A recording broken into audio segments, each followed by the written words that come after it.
Hello and welcome, my name is Christopher Hull from christopherhull.com, and what we're going to be talking about in this little video, we're going to be talking about lordosis and one of the major muscles that are involved in lordosis and how we can help overcome and sort of relieve, maybe prevent, reverse, whatever you want to call it, manage is another one, lordosis.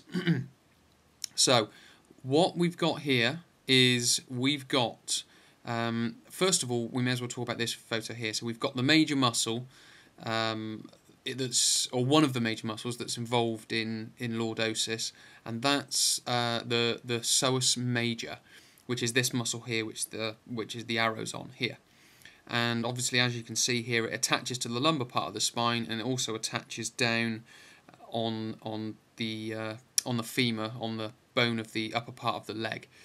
So that's the muscle involved, and that's the muscle that we want to stretch as well. You've also got the iliacus here, which is involved, and that will be stretched as well. But we're mainly focusing on the psoas major. And then what we've got over here in this second picture is the stretch that helps stretch the psoas. So you're pulling the origin and the insertion, so where the muscle attaches to the lumbar part of the spine and the femur part of the leg, they're being pulled apart. So what that's doing, that's stretching that muscle. Now, there's a few things that we need to get right here. Now, we're looking at his technique, so he's got a good sort of 90-degree sort of angle at the knee here.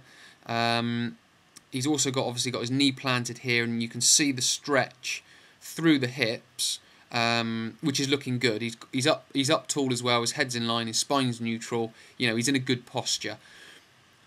What I want you guys to think about when you're doing this stretch is remembering to keep your hips in line. So the hips are still vertical. Now, the upper part of the leg doesn't have to be vertical, but what we're not looking for is the hip to be then sort of bent forward. Okay, we don't want the front of the hip to be pulled down because you're stretching that front part. We want to try and keep the hips level across the top, because if we let the hips drop, we're also letting the muscle shorten itself. So we've got to keep the hips level. That's sort of key number one. That keeps our spine neutral and our ability to stretch that muscle a lot sort of higher probability of stretching that muscle.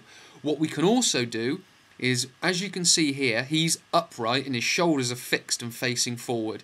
So his shoulders are level and they're facing forward.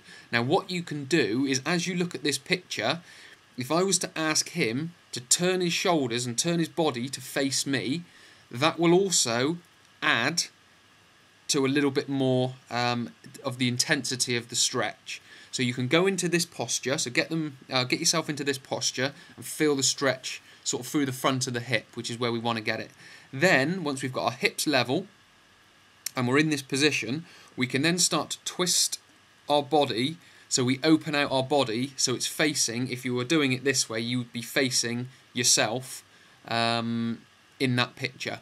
Okay, so that's the psoas stretch. I hope that's been helpful. So again, if you've got any questions, please do contact me through my email, or through Facebook, or through Twitter, or through Skype.